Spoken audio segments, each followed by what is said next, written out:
Yo, halo guys, sebelum gua lanjutin ke pembahasannya, gua nggak bosen-bosen ngingetin ke kalian dulu, yuk dukung dulu channel ini dengan pencet tombol subscribe dan loncengnya di bawah ini, agar kalian tidak ketinggalan update dari channel ini. Dan juga like dan share ke kawan-kawan kalian, biar di channel ini semakin dikenal banyak orang. Pastinya dukungan dari kalian sangat gua butuhin, untuk ngebuat gua terus semangat dan terus update ke depannya. Oke, kalau gitu, kita langsung lanjut aja ke pembahasannya.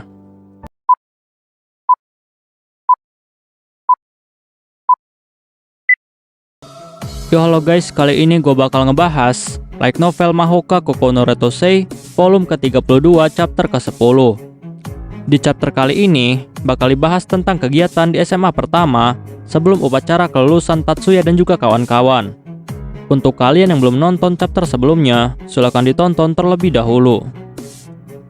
Setelah Tatsuya berhasil menyelesaikan masalah Minami dan juga Minoru, dia pun langsung membuat pertemuan dengan Yotsuba-maya dan juga Todo Aoba. Dan di dalam pertemuan mereka ini, Tatsuya pun mulai membahas tentang masalah Minoru dan juga Minami. Bahkan Tatsuya juga di sini langsung memberitahu mereka berdua jika dia memiliki sebuah cara lain untuk menangani Minami dan juga Minoru tanpa perlu melenyapkan mereka. Dan cara ini adalah dengan mengurung Minoru dan juga Minami di penjara bawah tanah yang ada di Pulau Miyaki. Dan Tatsuya juga bilang kepada Maya dan juga Aoba bahwa Minoru telah berjanji kepada dirinya jika dia akan tidur abadi bersama dengan Minami dan tidak akan mengganggu dunia ini. Dan untungnya di sini, Maya dan juga Todo Aoba tidak keberatan dengan hal itu selama masalah Minoru dapat diselesaikan dan tidak menimbulkan masalah. Lalu setelah itu, Tatsuya pun langsung membawa Minoru dan juga Minami ke penjara bawah tanah yang ada di Pulau Miyaki. Dan penjara ini terbuat dari 3 lapis beton, baja, dan juga besi.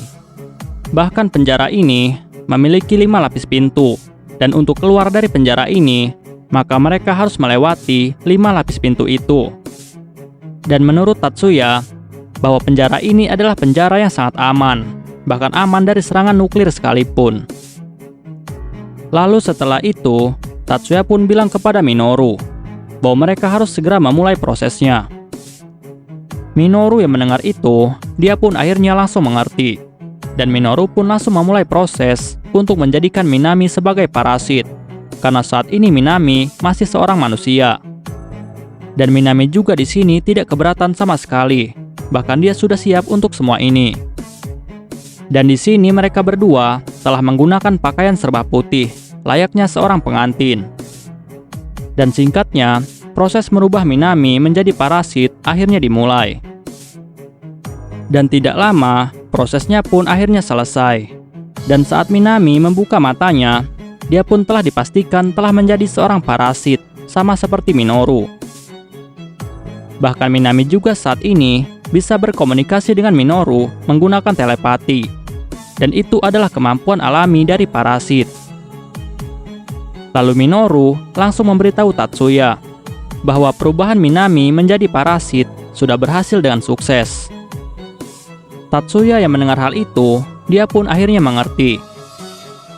Lalu Tatsuya bilang kepada Minoru dan juga Minami bahwa mereka harus segera masuk ke dalam penjara dan mulai tidur abadi. Dan jika suatu saat nanti mereka terbangun, maka mereka bisa menghubunginya melalui intercom yang sudah disediakan di dalam penjara. Tetapi Minoru lalu bertanya kepada Tatsuya, apakah benar Tatsuya tidak apa-apa dengan hal ini? Karena di sini Minoru sangat tahu kemungkinan Tatsuya ini masih curiga kepada mereka, apakah mereka benar-benar tidur atau tidak. Tetapi Tatsuya tidak menjawab, dan Tatsuya hanya mengucapkan selamat tinggal dan semoga mereka bisa bermimpi indah. Dan Tatsuya pun langsung pergi meninggalkan mereka berdua. Lalu setelah itu, Tatsuya pun langsung pergi ke ruangan staf untuk memantau Minoru dan juga Minami. Dan tidak lama, Tatsuya pun lalu melihat jika Minoru dan juga Minami mulai tertidur dengan senyuman di wajah mereka. Bahkan para staf mulai melaporkan kepada Tatsuya jika semua reaksi tubuh keduanya telah menunjukkan jika mereka mendekati kematian. Dan lebih tepatnya, tubuh mereka saat ini seperti orang yang sedang koma. Dan Tatsuya yang mendengar itu, dia pun akhirnya mengerti. Dan sebenarnya di sini, Tatsuya sudah mengetahui tentang hal itu. Karena Tatsuya sebelumnya telah merasakan jika ada aktivasi sihir yang dilakukan oleh Minoru. Dan saat itu Tatsuya sangat yakin jika sihir itu adalah sihir hibernasi yang sebelumnya diberitahukan oleh Minoru. Sedangkan untuk Raimon, dia sudah diserahkan kepada pihak USNA dan telah menjadi tahanan militer USNA. Dan di sini Tatsuya tidak berniat mengambil tanggung jawab setelah itu. Lebih tepatnya, Tatsuya akan lepas tangan tentang apapun yang akan terjadi kepada Raimon. Dan itulah akhir dari semua cerita Minoru dan juga semua parasit yang ada. Dan untuk saat ini Tatsuya berasumsi bahwa semua masalah telah selesai. Dan keesokan harinya, Tatsuya pun langsung pergi ke rumah utama keluarga Yotsuba yang ada di Tokyo untuk menemui Miyuki dan juga Lina. Karena Tatsuya ingin memberitahu mereka tentang masalah ini kepada mereka berdua. Dan saat mereka berdua diberitahu oleh Tatsuya tentang masalah ini, mereka pun akhirnya menjadi sangat lega. Walaupun ada sedikit perasaan kehilangan dari Miyuki, tetapi Miyuki tahu bahwa hal ini adalah hal yang terbaik untuknya dan juga Minami. Pada tanggal 8 Maret, upacara kelulusan Tatsuya dan juga kawan-kawan akan dilakukan seminggu lagi. Dan hari ini adalah hari-hari yang sangat sibuk di SMA pertama. Dan ada beberapa topik hangat mulai menjadi bahan pembicaraan oleh adik-adik kelas. 2 tahun lalu, ada 3 siswa paling berbakat yang telah lulus di SMA pertama. Dan mereka bertiga dijuluki dengan julukan 3 raksasa. Dan mereka ini adalah Saengusa Mayumi, Jumonji Katsuto, dan juga Watanabe Mari. Sedangkan di tahun ini, banyak sekali siswa berbakat yang akan lulus dari SMA pertama. Dan di antara mereka ini, ada siswa yang dianggap sebagai keajaiban. Dan dianggap paling berbakat daripada yang berbakat. Yang pertama adalah Yotsuba Miyuki. Miyuki adalah mantan ketua OSIS dari SMA pertama. Dan dia memiliki kekuatan sihir yang sangat luar biasa. Bahkan saat dia kelas 1, dia sudah mampu menyaingi siswa kelas 3. Dan tidak lama akhirnya terungkap jika dia adalah keturunan langsung dari keluarga Yotsuba yang sangat terkenal. Yang kedua adalah Shiba Tatsuya, atau sepupu dari Miyuki. Dan Tatsuya ini dulunya adalah kepala sekretaris SMA pertama. Tetapi sayangnya, saat dia masuk ke SMA pertama, dia masuk ke kelas tingkat 2. Tetapi setelah dia ikut kompetisi 9 sekolah dan berhasil menunjukkan kemampuannya di bidang teknik sihir, akhirnya kemampuannya pun mulai diakui. Dan tidak lama setelah itu, dia pun akhirnya terungkap sebagai keturunan langsung dari keluarga Yotsuba. Bahkan di kelas 3-nya, dia akhirnya terungkap sebagai Taurus Silver. Dan kedua orang ini adalah siswa yang paling berbakat di antara yang berbakat dan sangat terkenal di kalangan para siswa. Tetapi setelah mereka berdua, masih ada juga para penyihir berbakat yang lainnya. Seperti Angelina Kudosile. Lina adalah siswa pindahan dari negara asing. Dan dikatakan jika dia ini memiliki kemampuan sihir yang setingkat dengan Miyuki. Dan setelah itu, ada juga Yoshida Mikihiko. Dan dia ini menjadi terkenal saat dia ikut di dalam kelompok Tatsuya saat mereka bertanding di pertandingan Monolith Code. Dan dia ini adalah pengguna sihir kuno yang sangat langka. Tetapi dia juga bisa menggunakan sihir modern. Dan dia diharapkan untuk menjadi orang yang bisa membuat perubahan terhadap sihir kuno. Dan yang selanjutnya ada Chiba Erika. Chiba Erika adalah salah satu siswa berbakat dan sangat menonjol di antara yang lainnya. Bahkan Erika ini pernah ikut ke dalam pertandingan Monolith Code antar sekolah. Dan dia saat itu menjadi kunci kemenangan dari SMA pertama. Bahkan dia mendapatkan rekor paling banyak mengalahkan musuhnya. Setelah itu, ada Tomitsuka Hagane. Dan dia ini adalah orang yang memiliki julukan sebagai Rank Zero. Dan setelah itu, masih ada Honoka, Shizuku, Igarashi, Eimi, Satomi, Morisaki Sun, dan juga yang lainnya. Dan semua orang ini adalah siswa berbakat yang akan lulus di tahun ini. Dan mereka semua adalah generasi keemasan dari SMA pertama. Bahkan pihak sekolah sendiri sangat khawatir tentang apa yang akan terjadi kepada SMA pertama jika mereka semua sudah lulus. Dan hal inilah yang membuat sekolah hari ini sangat sibuk dan juga berisik. Keesokan paginya, Tatsuya, Miyuki, dan juga Lina, mereka pun berangkat ke SMA pertama menggunakan kendaraan umum. Tetapi di stasiun, mereka lalu bertemu dengan Erika, dan mereka pun langsung menyapa satu sama lain, dan langsung memutuskan untuk ke sekolah bersama-sama. Dan selama perjalanan itu, Miyuki pun lalu bertanya kepada Erika, universitas mana yang akan dipilih oleh Erika.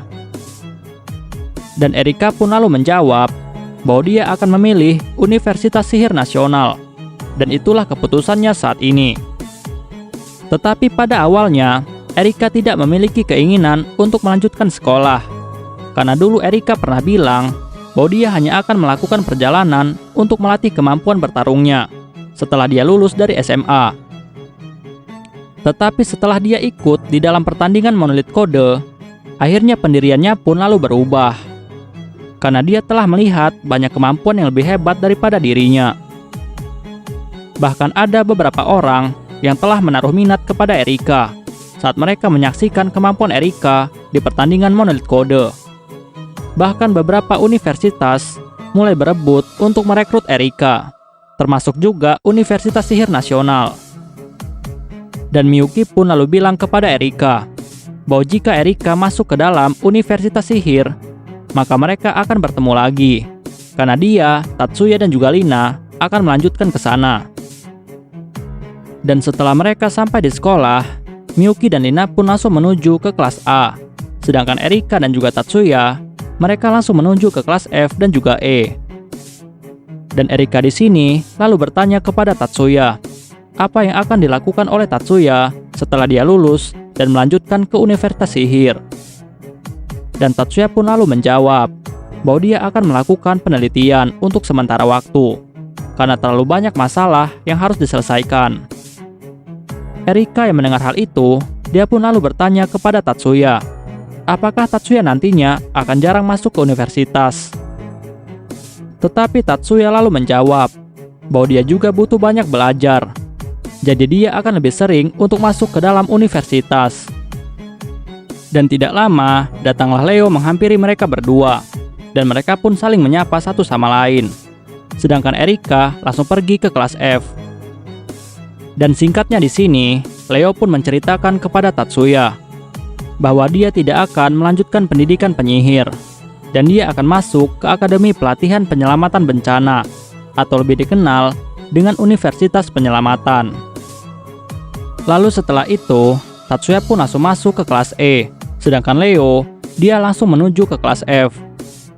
Dan di kelas E, Tatsuya pun langsung disapa oleh Mizuki yang duduk di sebelahnya. Dan singkatnya di sini, Mizuki pun memberitahu Tatsuya bahwa dia tidak akan melanjutkan ke Universitas Sihir Nasional. Tetapi sebagai gantinya, maka dia akan melanjutkan pendidikan di Universitas Bidang Seni. Karena pada awalnya, alasannya masuk ke SMA Sihir adalah untuk mengendalikan kekuatan matanya yang memiliki kepekaan yang tinggi terhadap pesion. Tetapi untuk saat ini, dia sudah bisa mengendalikannya. Tetapi sayangnya, Mizuki tidak memiliki hasil yang memuaskan di dalam pendidikan SMA Sihir. Bahkan dia juga sangat tahu bahwa kesempatannya untuk lulus di US sangatlah rendah, sehingga dia lebih memilih pendidikan di bidang seni. Dan Mizuki akan mengambil jurusan CG atau komputer grafis. Dan Mizuki juga lalu memberitahu Tatsuya bahwa Mikihiko akan masuk ke US, dan Mikihiko akan mengambil jurusan tentang teori sihir kuno. Dan alasannya mengambil jurusan CG atau komputer grafis adalah untuk membantu Mikihiko dalam penelitian sihir kuno, agar dia bisa menggambar simbol-simbol yang akan digunakan di dalam sihir kuno ke dalam sebuah gambar, sehingga itu akan membantu Mikihiko. Dan sangat jelas di sini jika hubungan mereka berdua ini bukanlah hubungan yang biasa. Setelah jam makan siang tiba, Tatsuya, Miyuki, Lina, Honoka, Shizuku, dan juga Mikihiko, mereka pun mulai makan bersama-sama. Dan di sini Honoka lalu memberitahu Tatsuya dan juga yang lain bahwa upacara kelulusan SMA ketiga ditunda sampai 6 bulan. Dan hal itu dikarenakan karena wilayah Laut Jepang yang ada di Hokkaido dan juga Tohoku sedang dalam siaga 1 karena ketegangan yang terjadi antara Jepang dan juga Uni Soviet baru. Dan kedua negara telah mengumpulkan banyak pasukan untuk bersiaga. Bahkan pihak Uni Soviet baru sedang mengumpulkan banyak pasukannya di pangkalan militer Vladivostok. Tetapi alasan mereka hanya untuk latihan. Perlu diketahui bahwa saat Tatsuya menyerang Uni Soviet baru dengan serangan balasan, hal itu akhirnya membuat Uni Soviet baru diam selama 1 tahun tanpa perlawanan sedikit pun, karena takut dengan kekuatan Tatsuya. Tetapi di sini, Tatsuya sangat yakin jika Uni Soviet baru tidak akan menyerah begitu saja. Dan di sini Tatsuya tidak terlalu mengkhawatirkan pihak NSU. Dan yang lebih dia khawatirkan adalah tentara yang ada di garis depan. Karena Tatsuya takut jika beberapa dari mereka malah memicu konflik sehingga bisa menjadi peperangan besar antar kedua negara. Tetapi jika hal itu benar terjadi, maka Tatsuya pasti akan bertindak karena dia telah membuat perjanjian rahasia dengan Todo Aoba bahwa dia akan mencegah semua invasi yang ditunjukkan kepada Jepang. Dan di sini juga Tatsuya lalu diberitahu bahwa Masaki dan juga Shinkuro akan melanjutkan ke US. Sehingga mereka berdua kemungkinan akan pergi ke Tokyo untuk menyiapkan semua persiapan karena US ada di Tokyo. Dan kemungkinan Masaki akan hadir di dalam upacara kelulusan SMA pertama. Oke guys, pembahasan kita di chapter kali ini selesai sampai di sini dulu, dan kita bakal lanjut lagi di chapter selanjutnya. Gua nggak bosan-bosan ingetin ke kalian untuk dukung channel ini dengan pencet tombol subscribe, like, share ke kawan-kawan kalian biar channel ini semakin dikenal banyak orang. Dan untuk kalian yang ingin mendukung channel ini dengan berdonasi, silahkan cek link donasinya yang ada di deskripsi. Oke guys, see you next time. Bye bye.